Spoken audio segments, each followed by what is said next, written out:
So human comfort, basically it is a very relative term, but it is fairly easy to define if we take feedback from a large number of people.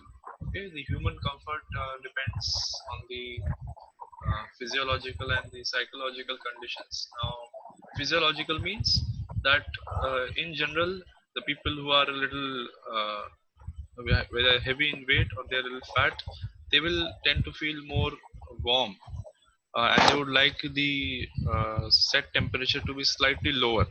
Okay, and if we are comparing a young person with an old person, then the old person would want the temperatures to be slightly higher. Okay, it all depends on the metabolism that a person is going through, or the level of activity the person is going through. Okay, so human comfort, that is why it depends on the physiological conditions. It also depends on the psychological conditions. That means that some people prefer the temperatures to be lower whenever they are trying to adjust the AC. Some people want the temperatures to be well below 22 degrees Celsius, and some people prefer it to be around 24 or 25 degrees Celsius. So it depends. The human comfort depends on physiological as well as psychological conditions. Uh, ASHRAE, that is the American Society of Heating, Refrigeration and Air Conditioning Engineers, it is an international body. It states that the human comfort is that condition of mind which expresses satisfaction with the thermal environment. Okay, now the atmosphere that is around us, that becomes the sink. We are the source because we generate heat. So heat has to travel from our body to the atmosphere. So there should be an equilibrium between the body and the atmosphere, so that the heat dissipated can be easily absorbed by the atmosphere. If the heat dissipation is not as fast as the heat generation, then there will be the increase in the core temperature of body, and then the human then will feel uncomfortable. Okay, so the human body maintains the thermal equilibrium with the environment or the atmosphere by evaporation, radiation, and convection. Okay, evaporation means the sweat that you generate or you perspire, that is going to evaporate, and that process takes away some amount of heat from your skin layer, so that causes cooling effect. Radiation, you naturally emit heat in the form of radiation because of the temperature difference. And finally, convection also plays a small role in taking away heat from the body as the air moves over your skin.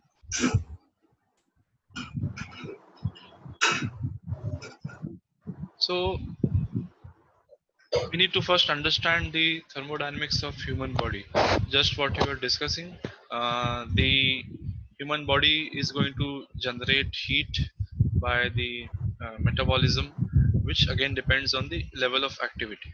So over here with this equation we can see M, that is the energy produced by metabolism, is equal to W, that is the mechanical work done by the body, plus evaporated heat, plus heat exchange by radiation and convection. It's a fairly simple energy balance.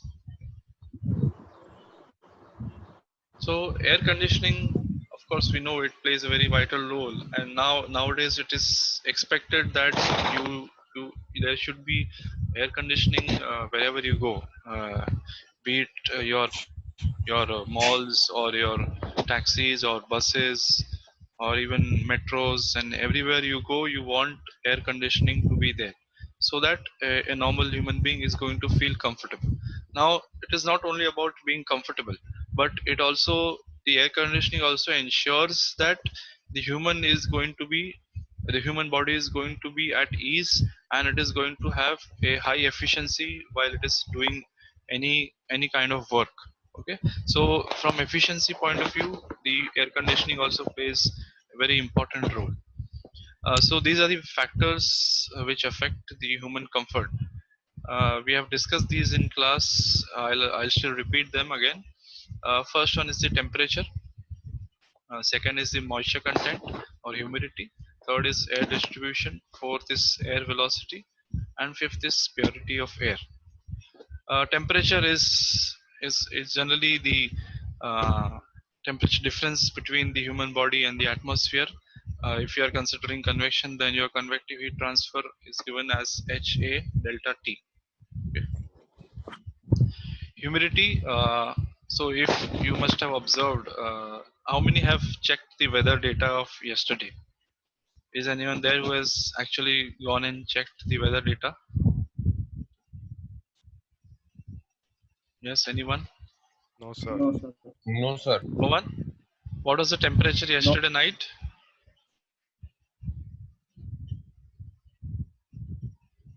Anyone Around can make a 28, guess? 20. 28. 28, sir. Okay. So you would be shocked to see hear that the humidity yesterday was 84%. So most of you all must be feeling fairly uncomfortable yesterday night because the temperature was not very high.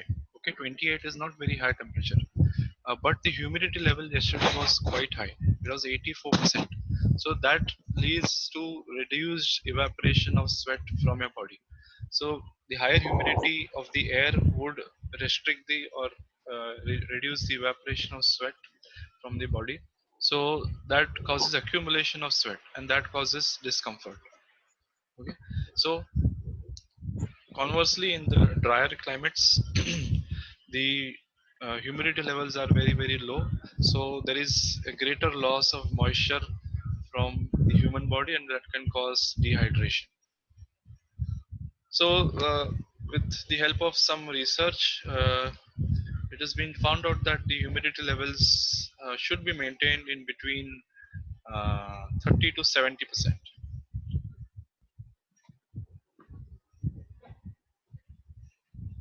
Air movement and distribution. Okay, so air movement helps in the dissipation of heat, and it causes a sort of a uniform cooling. Okay, so but you don't want excessive air movement because excessive air movement is going to cause discomfort, and of course it is going to cause a lot of noise in the room. And the air velocities are supposed to be in the range of 8 to 15 meters per minute.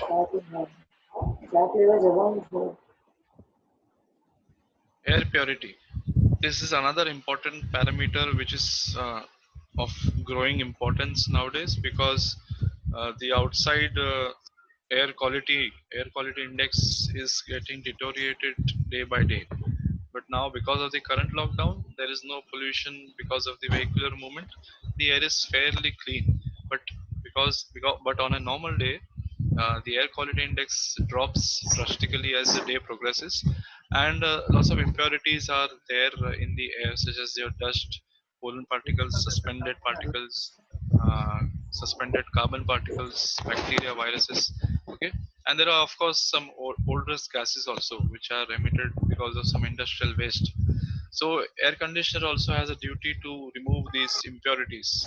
Okay, now to remove these impurities, you have got multiple layers of filters. Uh, most common filters are the HEPA and ULPA, okay? High efficiency particulate air filter and ultra low particulate air filter.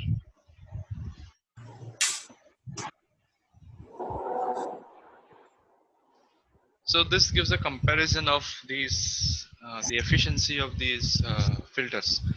HEPA filter can restrict up to 99.99% of particles. So it can stop or block up to zero point 0.3 micrometers, the particle size up to zero point 0.3 micrometers. Whereas ULPA is even a step further. It blocks up to 99.9995% of the particles, or it can also block particles up to 1.2 microns. So now these factors, that is the dry bulb temperature, relative humidity, and air velocity, can be combined to form an index which can give the measure of the degree of warmth or cold felt by human body. So when we combine these three parameters, we can say that there can be a scale known as the effective temperature, which can collectively consider these three parameters. Okay? So effective temperature is the index of measure of comfort. It is a measure of feeling of warmth or cold by human body in response to the air temperature, relative humidity, and air motion. So there is this comfort chart that was first prepared by Ashray. Uh, this was carried out by taking a survey of lakhs of people, and data was analyzed for the percentage of people feeling comfortable. Okay, uh, considering that your air velocities are constant around 8 to 10 meters per minute, the arrival temperature and the relative humidity was varied. And in summer, it was found out that you can, of course, generate a comfort zone which can coincide with winter, but with some minor variations. Okay, so here you can see there is this hatched area in the center, which represents the comfort zone. Okay, so this comfort zone, the drivable temperature for summers, it varies around 21 to 26 degrees Celsius, with relative humidity in between 30 to 60%. Whereas in winters, because the outside temperatures are slightly lower, the the inside temperatures can also be slightly lower, so that the net temperature difference between the outside and inside is not that great. Okay, so this is basically used as your uh, main requirement of comfort. Okay, based on the basis of this data, your human comfort has been developed. So next, we can proceed now with the preliminary understanding. We can proceed to the cooling load calculations.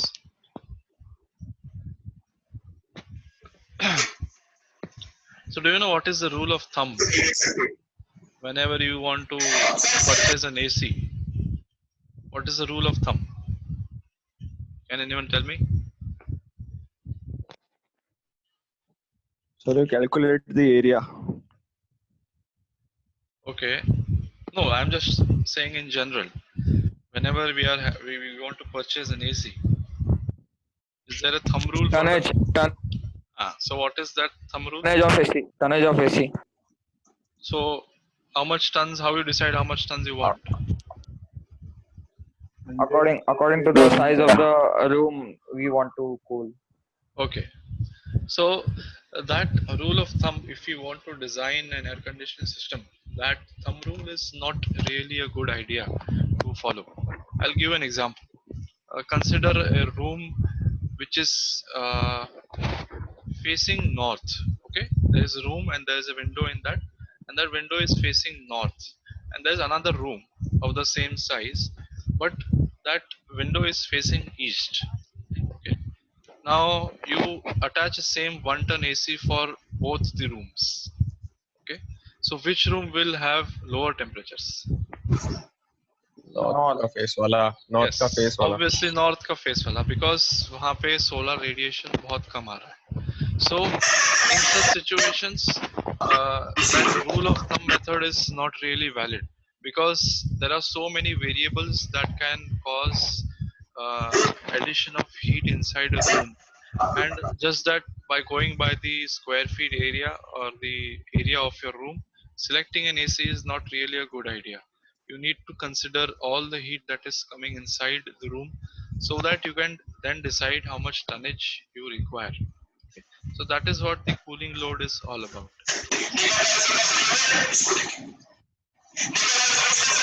Shabbar mic बंद कर. कौन है भैया? अरे भाई शांति रख थोड़ा. Shabbar mic बंद रख भाई. Shabbar. Okay, okay. Owen, So why? Shabbat. what is call कर रहे उसको. what is cooling load? Okay, there is a total heat required to be removed from the space to bring it at a desired temperature by air conditioning or refrigeration equipment. So we have to estimate the total heat that needs to be removed. Okay, now heat, when I say heat, I mean the rate of heat addition inside a room. Okay, so basically tonnage of refrigeration is what? Kilowatts, right? So kilowatts is is dependent on time. So we should be able to estimate how much amount of heat is entering per second and how much amount of heat our AC is able to take away from the room per second. Okay, when those two things are balanced, you can achieve the desired temperature. Second question is, why do we need to estimate the exact cooling load? Okay, because we want to determine the correct size of the AC or the refrigeration equipment to maintain the design conditions. Okay, now what if we don't calculate the correct cooling load? Then what is going to happen is we'll have improper sizing. So improper sizing is going to have not going to have a correct performance. Okay, your undersized system, that means your cooling load requirements is 2 tons, 2 tr, but you are installing the system of 1.5 tr. So that is what is going to do is, it is not, that room is not going to achieve your desired temperature. Okay, even if it may achieve, it is going to consume a lot of power. Okay, because these uh, air conditioning systems, they are supposed to work in a cyclic manner. The compressor turns on, it achieves the desired temperature, the evaporator coil achieves the desired temperature, and then the temperature cutoff is going to shut down the compressor. So it runs for a fairly large amount of time, and it also stays shut for some amount of time. But if your system is undersized, the compressor is going to work overtime and it is going to consume more power. What if you over design the system? If your systems are over designed, then it is going to cost you more when you install the AC. Okay, because larger systems or larger AC systems are of course going to cost much more. So that is the reason why we need to calculate the cooling load as accurately as we can. Of course, we are Sir, not going to have pinpoint accuracy, but as close as you get, it is the better. sir, Yes, anyone having any questions? sir, in oversized systems, the Yeah. power consumption will be the same, right? No, what is going to happen is, the because the evaporator is able to take away more heat than the heat that is coming inside, so it is going to run less. But you are going to pay more when you are trying to purchase that system. So even that is not good. Okay, sir. Okay. So next is, we need to understand what are the different types of cooling loads. Uh, first, the first classification is a sensible heat gain. Okay, the heat gain which is going to increase the temperature of room, but it is not going to change the humidity levels inside the room. Okay, so the sensible heat gain inside the room may be caused because of these. There are so many factors which can cause the sensible heat gain, but we'll try to list as many as we can. The first one is the heat flowing into the body by conduction through exterior walls, floors, ceilings, doors, windows, etc., because of the temperature difference. Okay, so we know that because of the solar radiation, the heat is going to get absorbed by the walls, even the windows, the ceiling, etc. So the outside wall is going to be at a higher temperature as compared to the inside wall. So there is going to be naturally going to be conduction of heat. Okay. Now you must have observed one thing, that when you go to old temples or old forts, there you feel fairly cooler. Okay. ऐसा किसने observe किया है? Yes, sir. ऐसा क्यों Yes, होता sir. है? क्यों होता है ऐसा? उनका shape, the dome shape. Hmm? Why The does that dome happen? shape, yes. Dome shape. उनका yes. Dome shape से क्या होगा? पता नहीं. Okay. Anyone volume reverb else? होता है उससे. Anyone else? Sir, maybe the brick layering. Maybe because of Brick the brick layering? layering. Brick or stone layering. The walls are thick. Yes, the walls are thick. Okay, because the walls are thick, it is like adding an additional layer of insulation. Okay, so more insulation means less amount of heat is going to come inside the room. Okay, so this is the reason why your temples and your forts, you do exhibit cooler air inside when you go inside. Next point is the heat received from solar radiation directly. So this heat can enter through the windows directly. Of course, not all of the heat enters. Some amount of heat is reflected back, but around 40 to 50, depending on the shading on the uh, windows, the heat will definitely enter inside the room. Third point is heat given off by lights, motors, etc. Whatever the equipment is there inside the room, they also emit heat. Next is the heat liberated by occupants, that is the human beings or whoever occupies that room. So human beings will emit heat continuously round the clock, so that heat also needs to be considered. Of course, over here we are just considering the sensible heat that the humans are emitting. We are not considering the latent heat that is going to be taken care of in the second part. Next is the infiltration through door openings, cracks, or openings in windows. This is the leakage of air that takes place through the door openings. That is, when the door closes, there is a small gap between the door and the floor, and there is gap always there in between the window panes. So the air will tend to leak inside, and that is going to add heat to your room. And the next point is the heat gain in ducts that carry the conditioned air. So the whenever you are having air conditioned systems installed for big hotels or malls or restaurants, you cannot have split ACs everywhere. There is a centralized air conditioning system, and the cooled air is carried to the individual places. For example, if you have multiple cabins in an office, so the air is going to be carried in those offices by the means of ducts. So heat gain can also be there in the ducts. Okay, so around 5% heat gain is assumed to be happening, to be taking place in the ducts. Next is the latent heat gain. Okay, this is nothing but adding the water vapor to the air.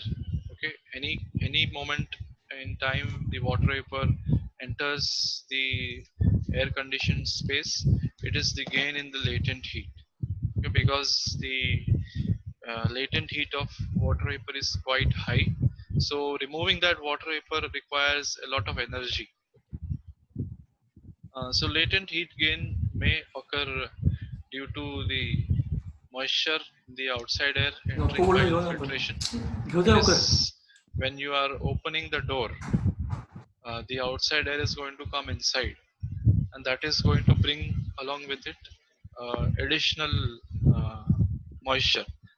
For example, we'll consider our room to be air conditioned at 24 degrees Celsius and 50% relative humidity, and the outside air is at 38 or 37 degrees Celsius and 80% relative humidity. So when you open the door, that hot and humid air is going to come inside, and it is going to add the moisture content inside your conditioned room.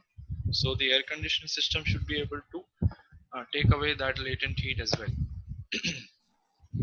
Next point is heat gain due to perspiration or moisture from the occupants. Okay, that is fairly understandable. Next thing is the heat gain due to condensation of moisture from any specific process such as cooking. Okay, so cooking will involve boiling. So boiling is going to add a lot of water vapor to the system. So are these two heat gains clear to everyone? Yes, sir. Yes, sir. Sir. Okay. So this is a classic example showing the different kinds of heat gains inside a room. Okay, here you have a glass window through which your solar radiation is going to directly enter. Uh, there is going to be conduction through the glass layer inside the room. There is going to be conduction of heat through the walls, the floors, the roofs. Okay, and inside the room, the occupants are going to emit sensible heat as well as latent heat. The lights are going to emit sensible heat. The equipment is going to emit sensible heat.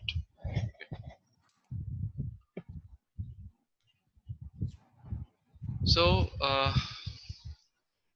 the heat gain it depends on these factors. The temperature difference between the outside wall temperature and the inside the room temperature, the type of construction and the amount of insulation in the ceilings and walls. In India, actually in India, we don't really use that much of insulation in the ceilings and walls because the cement itself, the slab itself is fairly good insulation. Whereas if you see in foreign countries, they have these houses built from wood, so they need to add a lot of very thick layer of insulation to prevent heat loss. The third point is orientation of building.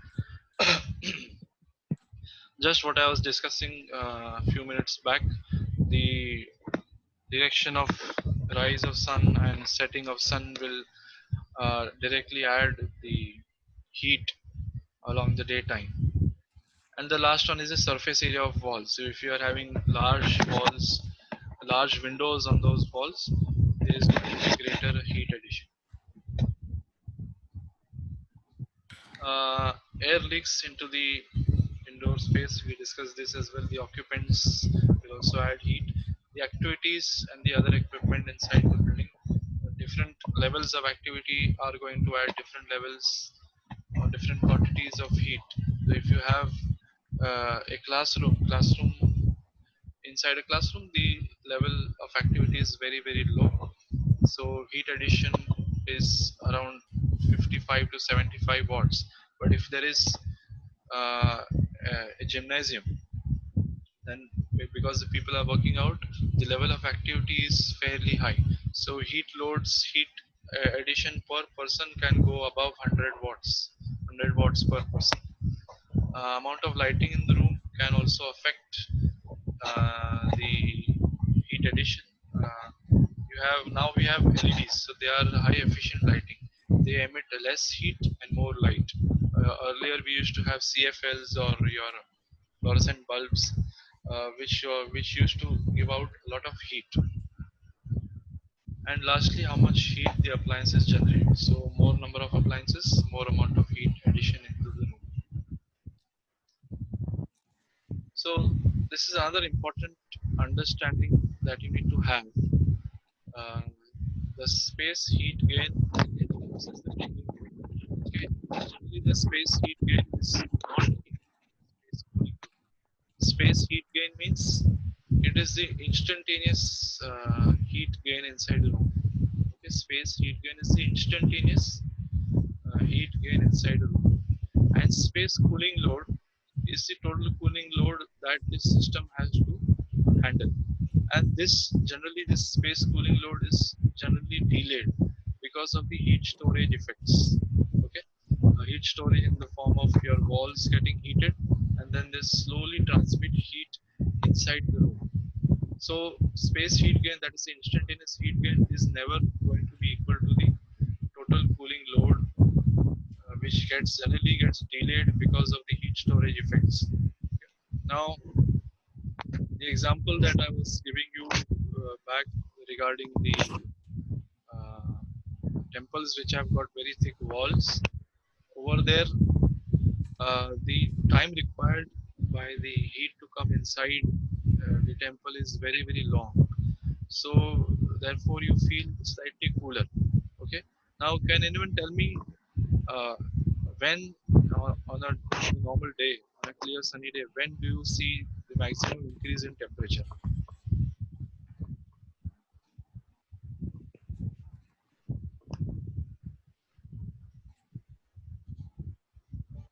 Sir, from 11 to 4 p.m. Okay, that's a fairly long range that you've given me. Can you try to pinpoint me a particular time wherein the temperature will be maximum? 2 2. 2. 2 p.m. 2 to 2 3. p.m. 2 p.m. Okay. 2 Okay, 2. I can accept that value. 2 p.m. is the time where the maximum temperature is encountered, and that heat to come inside the room, it takes almost around 1.5 hours. So the maximum temperature for an unconditioned room, inside the room, the maximum temperature observed is around 3:30 to 4 p.m. Okay, so you must have observed whenever you are in your classrooms, you tend to feel more hot in around 3 p.m. to 4 p.m. time. That is the time when the maximum heat that was there at 2 p.m. outside entered the room at around 3:30 4 p.m. Okay, so this graph shows the type of construction and the heat gain. Okay, if you have a very light construction, then heat gain is quite high. Okay, which is the tallest graph that you see. Then you have the medium type of construction. That construction means the thickness of the walls. And then when you have the heavy construction, then the heat gain or the cooling load is the lowest. Okay,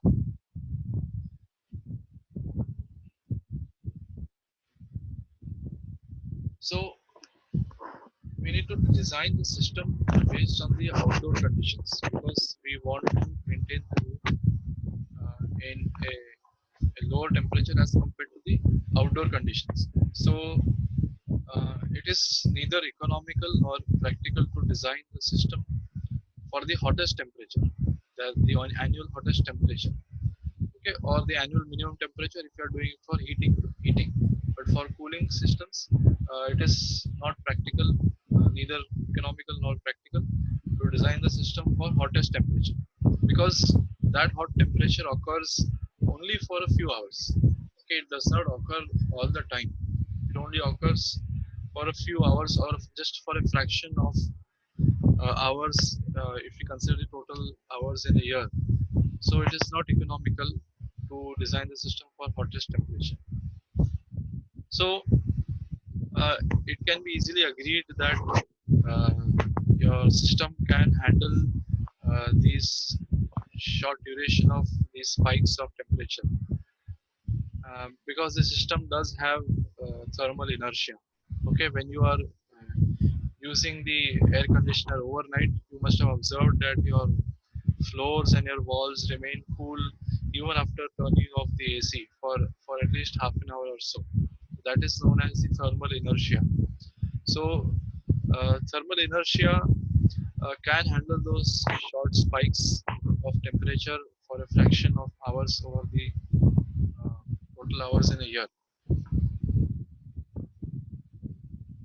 So, design condition essentially refers to the percentage of hours in a year wherein the values of temperature and humidity exceed by that percentage.